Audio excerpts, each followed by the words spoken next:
Hola y bienvenidos a Europa Hoy, el programa de actualidad europea de France 24 en español. Yo soy Esther Herrera Caro, desde el Parlamento Europeo en Bruselas. Es un placer saludarles. En el programa de hoy hablamos sobre la soberanía europea y hasta qué punto la Unión Europea debe incrementar su propia autonomía y depender menos de Estados Unidos, su gran aliado.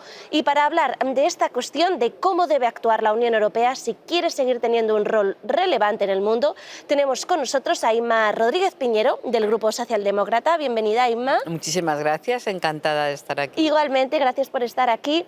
Y con Javier Nart, del Grupo Renovar Europa. Bienvenido, Javier. Gracias. Muchas gracias a los dos por estar aquí. Me gustaría empezar con Javier. Recientemente el presidente francés Emmanuel Macron ha creado algo de polémica, diciendo que no hay que seguir exactamente la misma línea que Estados Unidos respecto a China, especialmente en el conflicto de Taiwán.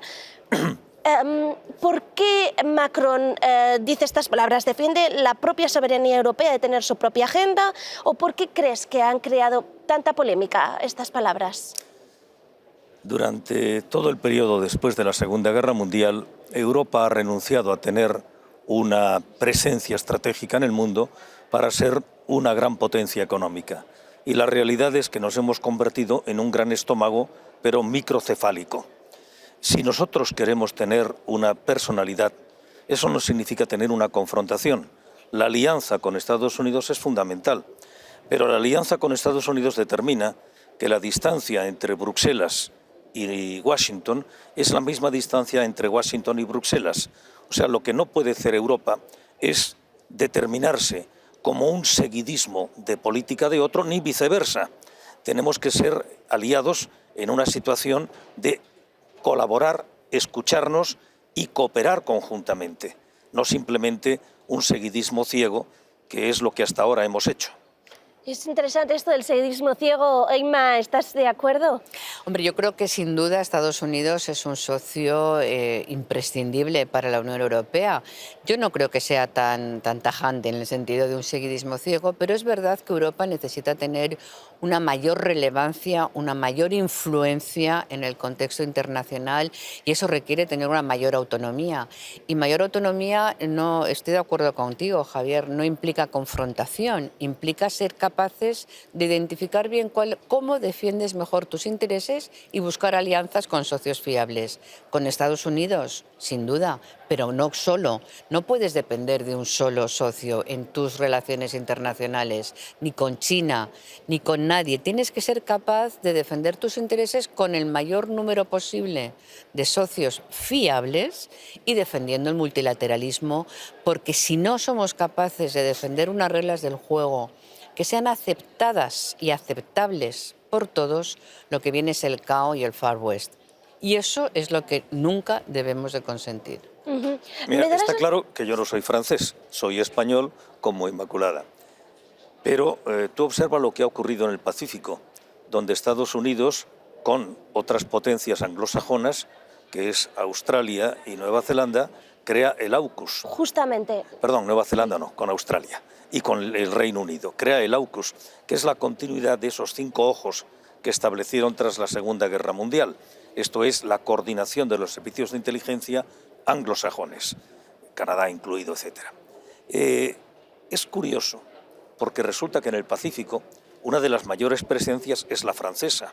¿Cómo se puede establecer por Estados Unidos una capacidad estratégica respecto al reto chino, que es un reto absolutamente lógico como consecuencia de su sobrepotencia económica y también militar, excluyendo a un país que es Francia y, en último término, excluyendo lo que también significa la presencia de la Unión Europea? Esto es un error. Fue justamente por sobre el acuerdo AUKUS, pero también me da la sensación que como que la Unión Europea también tuvo un poco de decepción con el acuerdo AUKUS, pero también ha pasado con la ley de reducción de la inflación, como que Estados Unidos, a pesar de ser un socio fiable, no para de decepcionar a la Unión Europea. Ahí, desde luego, yo creo que Estados Unidos no se ha comportado como un socio fiable y leal a la Unión Europea.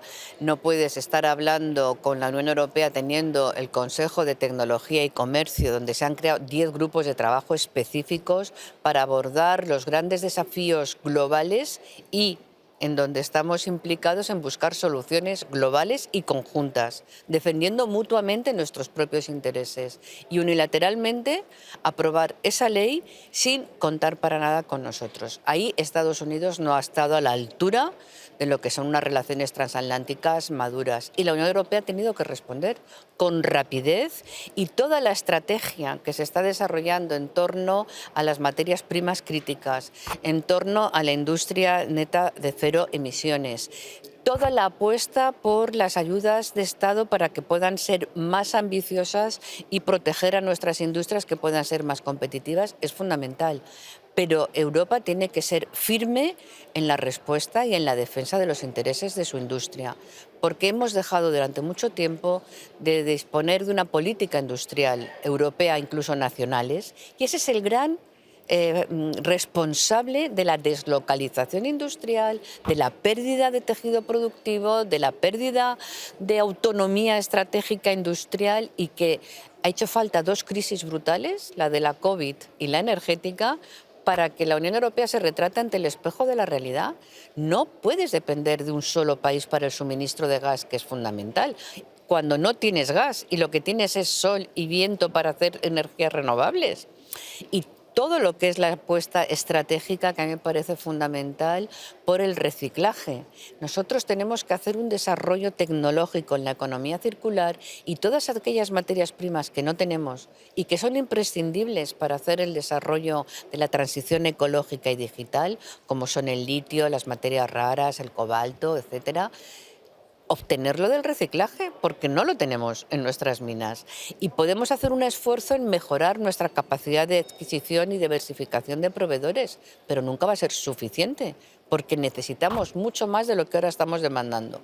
Entonces, Europa tiene que darse cuenta que nuestra capacidad de ser estratégicos a nivel global viene de nuestro poder económico. Ni somos un poder militar y no tenemos otra capacidad más que nuestra carta de presentación de los valores democráticos y libertades y principios fundamentales que defendemos, y nuestro poder económico. Y el poder económico requiere estrategia industrial y tecnológica. Justamente hacías referencia a la pandemia, la autonomía estratégica. También habla un poco de esto, porque se ha hablado mucho en los últimos años, se empezó a hablar ya en 2013, pero recurrentemente en las conclusiones de los consejos europeos se ha hablado también de estrategia, de autonomía estratégica, primero en materia de defensa, en seguridad, pero se acentuó más con la pandemia. Vimos que Europa era incapaz de tener sus propias mascarillas. ¿Se ha acomodado en exceso el bloque de su dependencia exterior, como comentaba Inma? La globalización, que en principio tiene un sentido positivo, ha significado la externalización de activos estratégicos. Acabas de hablar de algo tan elemental como las mascarillas, que ya me contarás la tecnología punta que se requiere, pero lo que hemos hecho ha sido externalizarlo porque resultaba más barato. Eso era parte de un paradigma que en principio era lógicamente positivo hasta que se rompió la baraja. Se rompió la baraja en la pandemia y nos dimos cuenta que primero, y era lógico, China actuaba en función de sus propios intereses, que estaba afectada directamente por la pandemia, eso era lógico, y la segunda vez donde se ha roto el paradigma ha sido en el caso de Ucrania. La estrategia de integrar a Rusia a través de una participación lo más profunda posible en los circuitos estratégicos, económicos, energéticos, y que de esta forma lo atraíamos, hay un momento en que se rompe, cuando Putin toma una decisión fundamentada en una histeria histórica, que es la negación de una parte de Ucrania a seguir siendo parte de Ucrania. Eso significa la violación frontal del Acuerdo de Helsinki, firmado por la Unión Soviética, por Rusia, y el Acuerdo de Budapest, por el cual se desnucleariza tanto Bielorrusia como Ucrania y Kazajstán.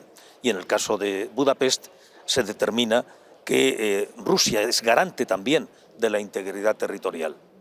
Bien, no hay una discrepancia respecto con Estados Unidos, que además es el principal factor de apoyo económico y militar a Ucrania, pero tampoco en el caso de Taiwán, porque la Unión Europea y también Francia, de una manera clara en el G7 último, se ha determinado, y es la política de la Unión Europea, que hay una China, pero que hay un status quo que no es determinable por cambio a través de presiones. Lo que ocurre es que China ha estado haciendo, yo diría, la cala del melón. ¿Cuál ha sido la cala del melón? Las maniobras militares tras la presencia de Nancy Pelosi, que realmente, enhorabuena por su sentido común, o sea, realmente es de una falta de sentido común absoluta, porque ha provocado un disparadero que es ver si era posible aislar a Taiwán a través de maniobras militares. Lo ha vuelto a hacer hace muy poco tiempo. En consecuencia, la capacidad que tenemos de asistencia a Ucrania es radicalmente distinta de la que tendremos respecto a Taiwán. Y hay una segunda cuestión que es trascendental, y es cómo una potencia atómica es capaz de imponer una situación militar sobre el temor de que la alternativa pueda ser una guerra nuclear. Eso lo ha provocado Rusia en Ucrania y China lo está observando con atención. Justamente sobre el tema de China, además que conoces muy bien tú, Inma, si la Unión Europea no apuesta por su propia soberanía, ¿tiene el peligro de caer en la irrelevancia en unos años ante el empuje de China, de Estados Unidos, de India? En unos años el PIB de la Unión Europea solo será del 11%.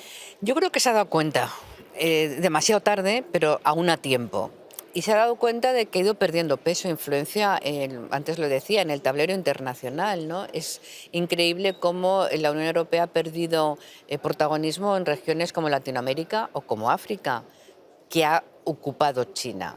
Y la verdad es que la estrategia que lleva China es en defensa exclusivamente de sus intereses, no del desarrollo de esos terceros países donde invierte, ¿no? Y la Unión Europea yo creo que tiene que desarrollar una estrategia donde esté unida la estrategia económica, la estrategia comercial, la estrategia industrial y la estrategia de cooperación.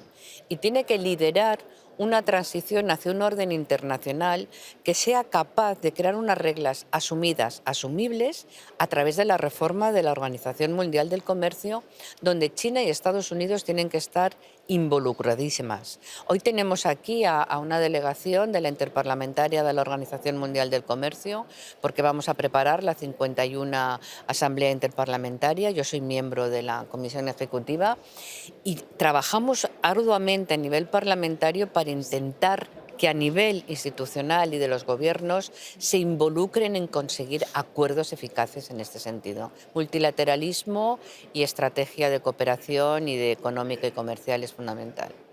Perfecto, gracias Inma. Javier, lo siento, nos hemos quedado sin tiempo, un debate muy interesante, muchas gracias a los dos. A ustedes les esperamos en el próximo programa de Europa Hoy. Gracias por ver France 24 en español.